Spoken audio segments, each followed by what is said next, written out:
Biological classification. तो biological classification में हमने किस किस चीज का क्लासिफिकेशन कर लिया था बताओ। हम लोग कौन कौन किए थे?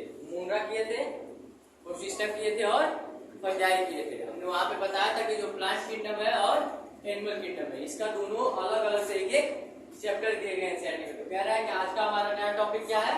Plant kingdom. तो अब हम प्लांट किंगडम में देखेंगे कि हम प्लांट किंगडम को कितने भाग में बांटे हैं और इसमें क्या क्या आते हैं और क्या क्या इसके कैरेक्टर होते हैं।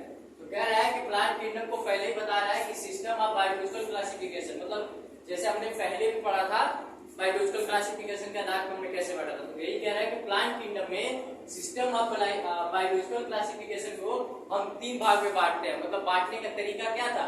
3 था। पहला तरीका था आर्टिफिशियल सिस्टम, दूसरा था नेचुरल सिस्टम और तीसरा था फाइलोजेनेटिक सिस्टम। तो कह रहा है कि आर्टिफिशियल में क्या होगा?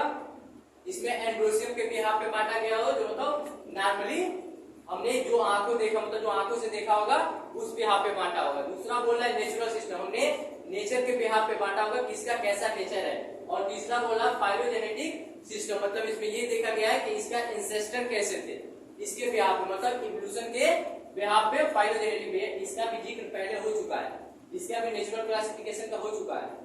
उसी को बस यहाँ पे 3 स्टेप पे बांटा गया है कि प्लांट किंगडम को आखिर हम सिस्टम ऑफ बायोलॉजिकल क्लासिफिकेशन के आधार पे बांटे तो हम कितने भाग में बांट सकते हैं। तो कितने भाग में बांट सकते हैं? तो 3 भाग में बांट सकते हैं। पहला क्या होता है? आर्टिफिशियल, दूसरा क्या होता है? नेचुरल, तीसरा क्या होता है? फाइलोजेनेटिक। तो अब हम इसमें पहला क्या देखेंगे? Artificial classification. तो आर्टिफिशियल क्लासिफिकेशन किसके बिहाफ पे बेस्ड है? एंड्रोसियम के स्ट्रक्चर के। एंड्रोसियम क्या होता है? एंड्रोसियम और गाइनोसियम पढ़े होंगे ना। अरे क्लास 12 पास आउट है भाई, नीट के एग्जाम जो आप दे चुके हैं तो जाहिर सी बात है क्लास 12 पास आउट है। तो कह रहा है कि जब हमने आर्टिफिशियल क्लासिफिकेशन किया तो जब हमने आर्टिफिशियल क्लासिफिकेशन सिस्टम जब इजाद किया, जब हमने बनाया, जब मतलब जिस साइंटिस्टों ने बनाया तो किस बिहाफ पे बनाया, क्या बेस रखे होंगे, आखिर किस चीज को मानते हुए उन्होंने डिवाइड किया होगा। तो उन्होंने सबसे पहले क्या बेस था, मतलब आधार उनका क्या था?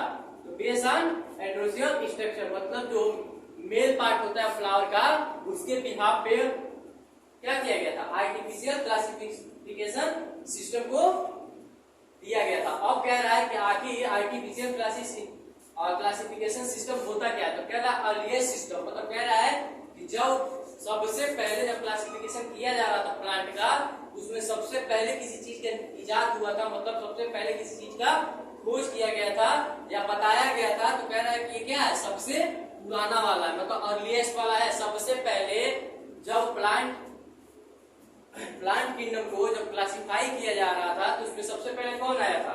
आर्टिफिशियल आया था, जो हमने आंखों से देखा उसी बिहाफ पे बांट दिया। तो कह रहा है कि जब हमने आर्टिफिशियल क्लासिफिकेशन को जब हमने इस बिहाफ पे बांटना स्टार्ट किया तब ये जानते हैं कि सबसे पहले इजाद किसका हुआ था?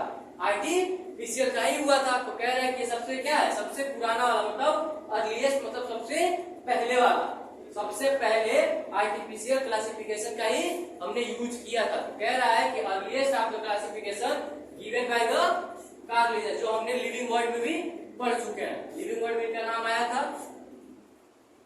वहां पे हमने पढ़ा था ना कि सिस्टम नेचुरल बुक किसने दिया था, बाइनोमियल नोमेनक्लेचर किसने दिया था, फिर दूसरे चैप्टर में भी आया था आर्टिफिशियल क्लासिफिकेशन किसने दिया था, वहां पे भी कार्ल लिंनेयस साहब आए थे। फिर अभी भी आ रहे हैं प्लांट किंगडम में क्या आर्टिफिशियल क्लासिफिकेशन सिस्टम किसने दिया था? तो कार्ल लिंनेयस साहब ने दिया था। और अगला वर्ड क्या बोल के जाता है कि सबसे अर्लीस्ट सिस्टम माना गया था इसको, मतलब सबसे पहले अगर किसी सिस्टम को हमने यूज किया था क्लासिफिकेशन के लिए तो कौन सा सिस्टम था? आर्टिफिशियल सिस्टम का। अब कह रहा है कि they were based on the vegetative character on the superficial morphological character such as the habit, colour, number and shape of leaf etc. मतलब कह रहा है कि इन्होंने आर्टिफिशियल क्लासिफिकेशन तो किया, लेकिन किया कैसे था? जो दिखाई दिया तो उसी व्याप को उन्होंने किया था, नया तो कुछ किया नहीं था। तो कह रहा आखिर वो है, मतलब कहने को उन्होंने क्या देखा ऐसे कुछ हिसाब से उन्होंने डिवाइड कर दिया। उन्होंने सबसे पहले क्या है? दे वेयर बेस्ड, मतलब किस आधार पर उन्होंने किया? तो वेजिटेटिव कैरेक्टर, मतलब उसका जो वेजिटेटिव कैरेक्टर कैसा है, मतलब उसके लीफ के द्वारा अगर हो रहा है कि वो अपने स्टेम के द्वारा हो रहा है। फिर उन्होंने दूसरा क्या देखा? सुपरफिशियल मॉर्फोलॉजिकल कैरेक्टर, मतलब उन्होंने ये देखा कि मॉर्फोलॉजिकल कैरेक्टर का मतलब ये होता है कि जो हम किसी चीज से कंपेयर कर पाए। कंपेयर का मतलब क्या है, उसका फ्लावर रेड है कि ग्रीन है कि येलो है, ये फ्लावर की बात हो गई। अगर हम ये पूछना चाहे वही चीज देखो बोला कह रहा है, पहले उन्होंने क्या देखा, हैबिटाट देखा, मतलब ये कहाँ रह रहे हैं। ऐसा तो नहीं कि डंप एरिया में रह रहे हैं या काली मिट्टी में रह रहे हैं या क्या पता ड्राई एरिया में रह रहे हो। तो उन्होंने क्या देखा, सबसे पहले मॉर्फोलॉजिकल कैरेक्टर में कौन कौन आ रहे हैं, हैबिटाट आ रहा है, कलर आ रहा है, नंबर आ रहा है और शेप आ रहा है। तो अब ये बात बोल रहा है कि मॉर्फोलॉजिकल कैरेक्टर के बिहाफ पे जब उन्होंने डिवाइड, वेजिटेटिव तो समझ में आ गया ना, वेजिटेटिव या तो लीफ से करा लो या तो स्टेम से करा लो, वो चीजें अलग है। अब कह रहा है कि इसमें और क्या था, सुपरफिशियल मॉर्फोलॉजिकल, सबसे ज्यादा कोई हेल्प कराया तो कौन कराया था, मॉर्फोलॉजिकल कैरेक्टर कराए थे, मतलब वो फ्लावर का कलर कैसा है, उनका रहन सहन कैसा है, किस हैबिटाट में रह रहे हैं। इसमें क्या बोला है, हैबिटाट कैसा था उनका, इसमें उन्होंने बेस देखा और देखा कि कलर कैसा है, मतलब जो फ्लावर निकल रहे हैं या एंड्रोसियम जो बन रहा है उसका कलर कैसा है, वो किस तरीके के दिख रहे हैं। फिर उसमें नंबर कितने हैं, मतलब होता है ना सेपल और पेटल एंड्रोसियम में नंबर कितने हैं।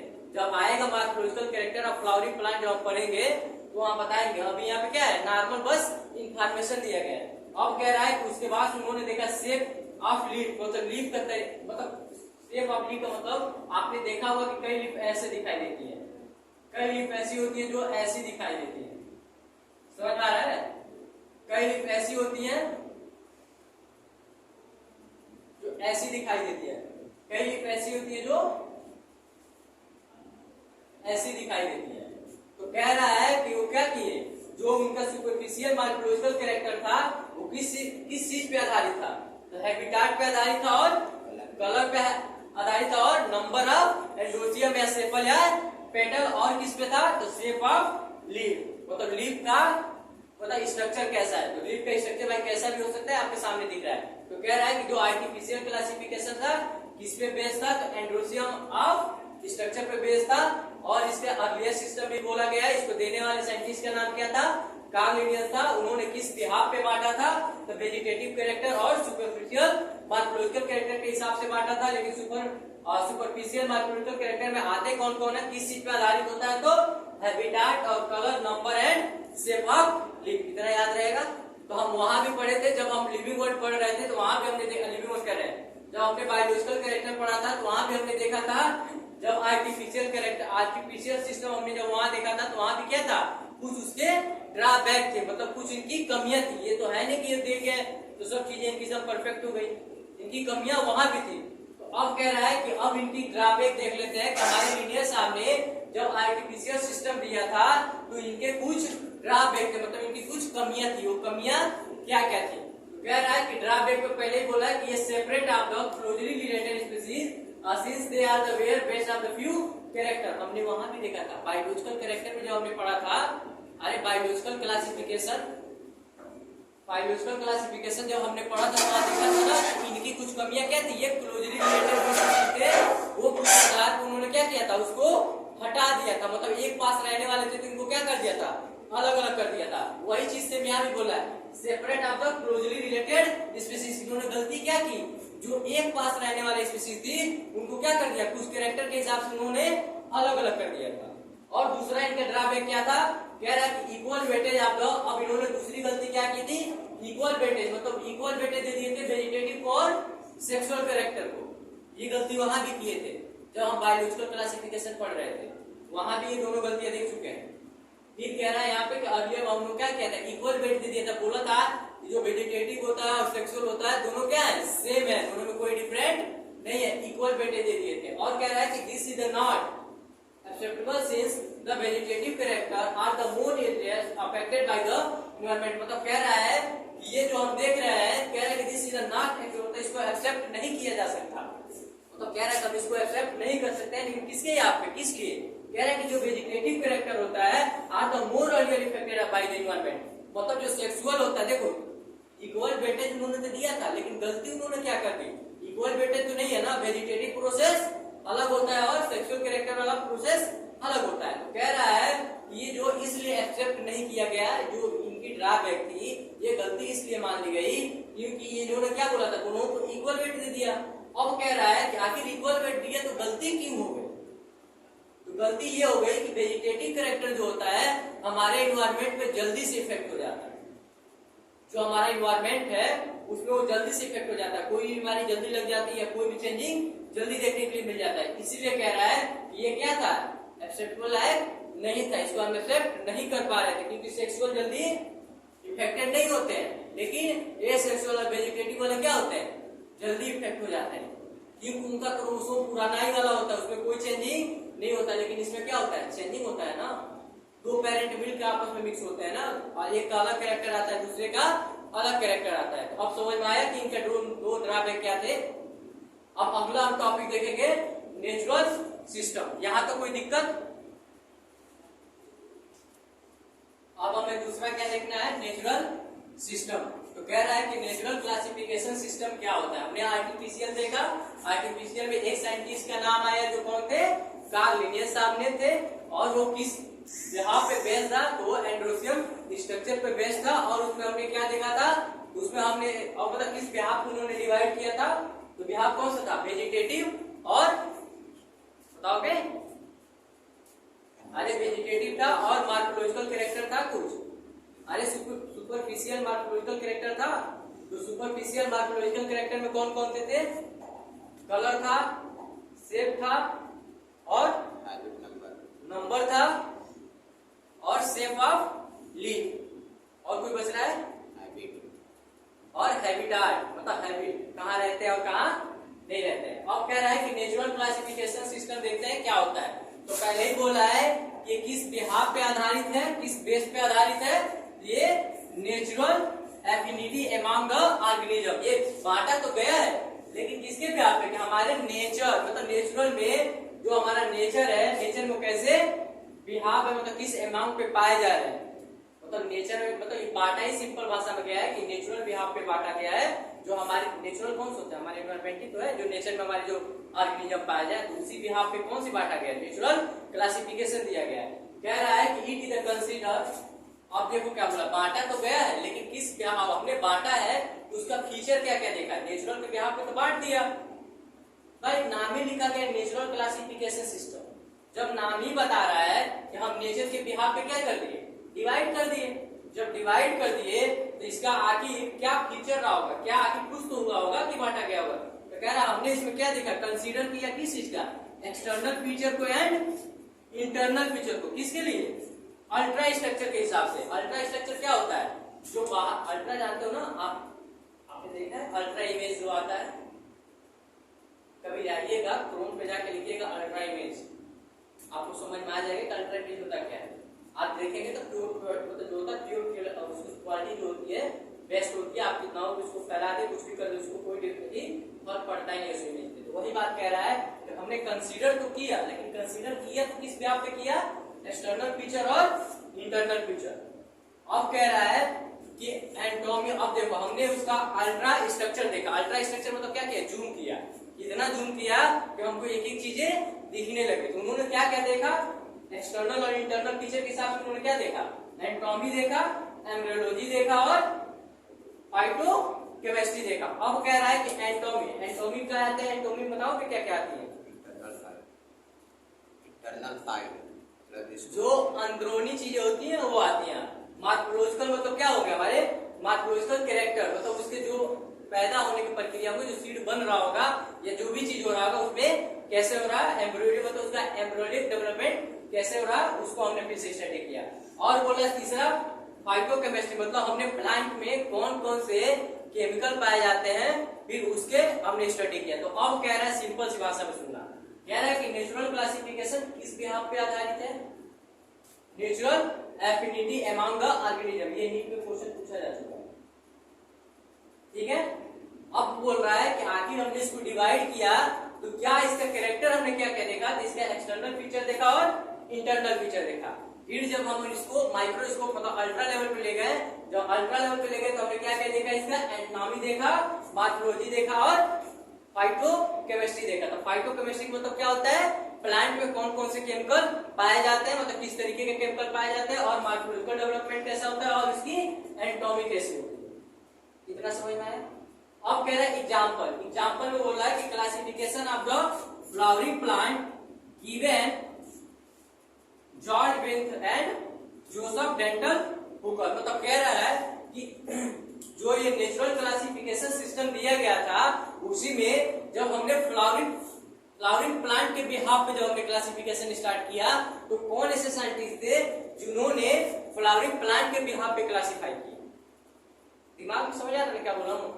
जब हम नेचुरल क्लासिफिकेशन कर रहे थे तो जब हम उसमें फ्लावरिंग प्लांट को उठाया तो सबसे पहले फ्लावरिंग प्लांट को उठा के उसके मतलब कौन ऐसे साइंटिस्ट थे जिन्होंने उनके कैरेक्टर को उठा के क्लासिफाई किया? समझ में आ रहा है? फ्लावरिंग प्लांट के बिहाफ पे कौन साइंटिस्ट ने क्लासिफाई किया? तो दो साइंटिस्ट आए थे, कौन? और जोसेफ डेंटल हुकर। बस आपको इसमें याद, ये भी क्वेश्चन पूछा जा चुका है साइंटिस्ट के नाम पे कि जो फ्लावरिंग प्लांट के बिहाफ पे जो हम नेचुरल क्लासिफिकेशन सिस्टम दिए हैं वो कौन साइंटिस्ट दिए थे? तो दोनों साइंटिस्ट का नाम याद रहेगा। और बाकी इसमें कोई डाउट है? नेचुरल क्लासिफिकेशन बिहाफ किस बिहाफ पे बांटा गया है? तो natural affinity among the organism, मतलब नेचर में किस हिसाब से ऑर्गेनिज्म पाए जाते हैं उसके बिहाफ पे बांटा गया। फिर कह रहा है कि कंसीडर, हम इसमें आखिर कंसीडर क्या क्या किए थे? तो एक्सटर्नल फ्यूचर और इंटरनल फ्यूचर। फिर बोल रहा है कि आखिर जब हम अल्ट्रा लेवल के स्ट्रक्चर देखे थे तो उसमें किस किस चीजों को हमने देखा था? एंटोमी को देखा था प्लांट का, और मॉर्फोलॉजी देखा था, और फाइटोकेमिस्ट्री देखा था। फाइटोकेमिस्ट्री मतलब होता है जो प्लांट में कौन से केमिकल पाया जाए। फिर एग्जांपल में क्या बोला गया? Classification for the flowering plant. जब फ्लावरिंग प्लांट को क्लासिफिकेशन किया गया था सबसे पहले करने वाले क्लासिफिकेशन साइंटिस्ट का नाम क्या था? तो दो साइंटिस्ट आते हैं, पेंथर और हुकर। याद रहेगा? अब अगला हम देखते हैं फाइलोजेनेटिक सिस्टम।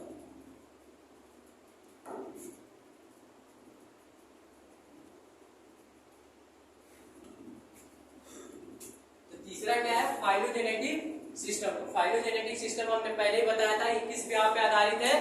ये हमारे कॉमन एंसेस्टर मतलब ये इवोल्यूशन के बिहाफ पे आधारित है। तो कह रहा है कि it is the based on, ये किस चीज पे बेस्ड है? ये क्या है? Evolutionary relationship among the organism, मतलब इसमें ये जो हमारा फाइलोजेनेटिक क्लासिफिकेशन सिस्टम है वो किस बिहाफ पे आधारित है? तो इवोल्यूशन के रिलेशनशिप पे मतलब आधारित है कि हमारे कॉमन एंसेस्टर कौन थे। जैसा बोलते हैं ना कि हमारे पूर्वज बंदर थे, तो बंदर थे तो बंदर से हम क्या क्या बन गए, वही उसका क्या होता है? Evolutionary relationship among the organism. इस ऑर्गेनिज्म से क्या क्या चीजें इवॉल्व हुई। तो वही कह रहा है कि फाइलोजेनेटिक क्लासिफिकेशन किस चीज पे आधारित है? तो इवोल्यूशनरी रिलेशनशिप के हिसाब पे आधारित है। ये भी क्वेश्चन नीट में पूछा जा चुका है ऑलरेडी। फाइलोजेनेटिक का मतलब इवोल्यूशन होता है ना? हाँ, मतलब एक बिहाफ से इवोल्यूशन को करते हैं। हाँ, तो वही पे लिखा गया किस बेस पे आधारित है। तो याद रखिएगा ये भी नीट में क्वेश्चन पूछा जा चुका है और ये भी क्वेश्चन पूछा गया है, कॉमन एंसेस्टर दोनों क्वेश्चन पूछा जा चुका है नीट में। कह रहा है कि this assume that the organism belonging to the same taxa have the common ancestor. Taxa पढ़े थे ना? टैक्सोनॉमी और टैक्सा पढ़े थे कि नहीं? तो वही चीज है, इसमें कुछ ज्यादा नहीं है। फाइलोजेनेटिक क्लासिफिकेशन किस बिहाफ पे आधारित है, मतलब किस बेस पे दिया गया था? तो क्या था? इवोल्यूशनरी रिलेशनशिप के आधार पे दिया गया था। और इसमें और क्या एज्यूम किया गया था, मतलब क्या देखा गया था? तो देखा यह गया था कि जो ऑर्गेनिज्म पैदा हुए हैं या जो बने हैं तो उनका कॉमन एंसेस्टर कौन है, मतलब किससे वो बिलोंग कर रहे हैं। दूसरा लाइन यही बोल के जा रहा है। टैक्सा वाली बात आप पढ़ ही चुके थे, सेम टैक्सा में सेम ही एंसेस्टर आएंगे और अब तो आएंगे। तो ये हुआ तीन चीजें पूरी, लेकिन इसके बावजूद भी जो तीन चीजें और क्लासिफाई की गई थी जो इन कैटेगरी में नहीं आती है, इनसे अलग आती है। तो अगला टॉपिक हम वो देखेंगे कि अदर क्लासिफिकेशन ऑफ इन तीनों चीजों के बाद।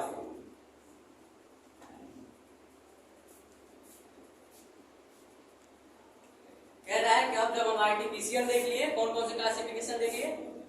आर्टिफिशियल देख लिए, नेचुरल देख लिया और फाइलोजेनेटिक क्लासिफिकेशन सिस्टम देख लिए। तो कह रहा है कि इसके अलावा भी कुछ लोग होते हैं जो हमें हेल्प कराते हैं क्या करने में? क्लासिफिकेशन करने में। तो कह रहा है कि other source of the resolve the problem in the classification, मतलब कह रहा है कि जब हम क्लासिफिकेशन कर रहे होते हैं तो कुछ और कुछ में परेशानियां आती हैं जिसको कुछ लोग हैं वो सहायता करते हैं उस परेशानियों से दूर कराने में। तो दूर कराने में कौन कौन लोग सहायता करते हैं? तो पहला है हमारा न्यूमेरिकल टैक्सोनॉमी, दूसरा है हमारा साइटो टैक्सोनॉमी, तीसरा है कीमो टैक्सोनॉमी। तो कह रहा है कि न्यूमेरिकल टैक्सोनॉमी हम किसे कहेंगे? ये किस बिहाफ पे बेस होता है? तो ये based on the all observable character, मतलब हम क्या एब्जॉर्ब कर रहे हैं, हम तो देख के क्या क्या चीजें हमने एब्जॉर्ब किया है उसके बिहाफ पे कौन से न्यूमेरिकल टैक्सोनॉमी कह रहा है कि it is easily carry out using by the computer. जैसे आपने कंप्यूटर में कोई फाइल खोला, इसमें फायदा नहीं होता है कि इसमें क्या होता है ऑल ऑब्जर्वेबल कैरेक्टर को हम पहले कंप्यूटर में फिट कर देते हैं, फिर हम क्या करते हैं जो भी हमें मान लो कोई फ्लावर मिला, अगर हम उसका क्लासिफिकेशन कर रहे हैं तो हम क्या करेंगे, हम देखेंगे कि हाँ इसका फ्लावर क्या है, पिंक है, तो हम पिंक क्यों लिखेंगे कंप्यूटर से, तो क्या होगा वो हमारा जो ऑब्जर्वेबल कैरेक्टर होंगे जितने उसमें फिक्स होंगे उसमें जहां जहां भी पिंक होगा वहां वो पिंक आ जाएगा। तो कह रहा है कि इसमें एक हेल्प किसका होता है न्यूमेरिकल टैक्सोनॉमी पे, ये किस बिहाफ पे आधारित होता है, किस पे बेस्ड होता है, तो ऑल ऑब्जर्वेबल कैरेक्टर। ये भी क्वेश्चन पूछा गया है, दोनों वर्ड का क्वेश्चन पूछा गया है। फिर बोला है कि ऑल ऑब्जर्वेबल कैरेक्टर पे ही आधारित होता है, तो आखिर इसमें कैरिड किससे करता है, कैसे ये कैरी करता है, चलता किससे है, किसके बिहाफ पे चलता है, कंप्यूटर के बिहाफ पे। जैसे कंप्यूटर में कोडिंग की जाती है ना 1 2 3 4 करके, वैसे हम ऑल पूरे जितने ऑब्जर्वेबल कैरेक्टर हैं उसको पहले क्या करते हैं फिट कर देते हैं, फिर जब हम क्लासिफिकेशन कर रहे होते हैं तो हम केवल क्या करते हैं उसका कैरेक्टर का नाम टाइप करते हैं, या कैसा कैरेक्टर वैसा टाइप करते हैं, तो जिस फाइल में वो कैरेक्टर का नाम होता है वैसा वो खुल के सामने आ जाता है। तो ये भी एक हेल्प हुआ ना, जो आप ऐसे किसी बुक में ढूंढते तो बहुत ज्यादा टाइम लगता है, अब हमने कंप्यूटर में डाला, आपके नॉर्मल पीडीएफ पढ़ते होगे ना कभी मोबाइल में या लैपटॉप पे वाला चीजें कहीं भी पड़े हुए, तो जब हमें कोई भी मीनिंग ढूंढना होता है उस पीडीएफ में ये मीनिंग लिखा गया लेकिन कहाँ लिखा गया हमें मालूम नहीं है, तो हम केवल क्या करते हैं सर्च बॉक्स में जाके केवल मीनिंग डालते हैं तो तुरंत खुल के आ जाता है ना इस पीडीएफ में यहाँ इस मीनिंग की यूज की गई है। और वही हम बुक दे दें आपको, वही पेज निकाल के दे दें अगर बुक के फॉर्म में, तो आप ढूंढेंगे तो टाइम लगेगा ना। ये भी क्या है एक तरह से हेल्प ही तो करा रहा है, टाइम की बचत करा रहा है और इजिली क्लासिफिकेशन करा रहा है। और कह रहा है कि साइटोटैक्सोनॉमी क्या होता है, ये किस बिहाफ पे आधारित होता है, तो बेस्ड ऑन साइकोलॉजिकल क्लासिफिकेशन, जो क्रोमोसोम नंबर है, स्ट्रक्चर है, बिहेवियर। मतलब कह रहा है ये जो साइटोटैक्सोनॉमी होता है किस बिहाफ पे आधारित होता है, ये किसके बिहाफ पे होता है साइकोलॉजिकल इंफॉर्मेशन। तो साइकोलॉजिकल इंफॉर्मेशन में कौन कौन लोग आते हैं, हमारा क्रोमोसोम नंबर आता है और उसका स्ट्रक्चर आता है और बिहेवियर आता है, ये भी क्वेश्चन में पूछा जा चुका है। अब कह रहा है कि कीमोटैक्सोनॉमी क्या होता है, ये भी क्वेश्चन पूछा जा चुका है कि कीमोटैक्सोनॉमी किसे बोलते हैं, तो कह रहा है कि it is use of the chemical, मतलब सिंपल सी बात, कीमो मतलब यही होता है क्या केमिकल, मतलब हम कीमोटैक्सोनॉमी की बात कर रहे हैं तो आप प्लांट में देखेंगे कि कौन कौन से केमिकल का कंपोजिशन है या कौन कौन से केमिकल पाए जाते हैं, तो ये किस बिहाफ पे आधारित है, तो केमिकल, बताओ इतना याद रहेगा ना। ये हुआ अभी तक का हमारा इंफॉर्मेशन, केवल प्लांट किंगडम का ये इंफॉर्मेशन था, जहां पे हमने क्या क्या देखा, शायद 3 साइंटिस्ट का नाम आया है, बेथर और हुकर का नाम आया और कार्ल लिनियस साहब का नाम आया, 3 ही साइंटिस्ट का नाम आया ना। तो जो साइंटिस्ट वाला आप एक अलग पेज मैंने बोला था बनाने के लिए, उस पे इनका नाम लिख लीजिएगा, 3 साइंटिस्ट का नाम आया है, तो कौन कौन साइंटिस्ट, तीनों का नाम और क्या चीज का खोज किया इन्होंने, ये लिख लीजिएगा। बाकी यहाँ तक कोई डाउट है अभी तक ये प्लांट का आज का जो लेक्चर था बेसिक था, इसमें कुछ इंफॉर्मेशन लेकिन बहुत ज्यादा इंपॉर्टेंट क्वेश्चन, लगभग इसमें से आपको पीवाईक्यू उठा के देखिएगा 10 से 12 क्वेश्चन आपको मिलेंगे, इसको हल्के में मत लीजिएगा, मतलब रिवीजन करते रहिएगा। अगला हम टॉपिक स्टार्ट करेंगे कौन सा, एल्गी, ठीक है, प्लांट किंगडम में क्लासिफिकेशन एल्गी की बात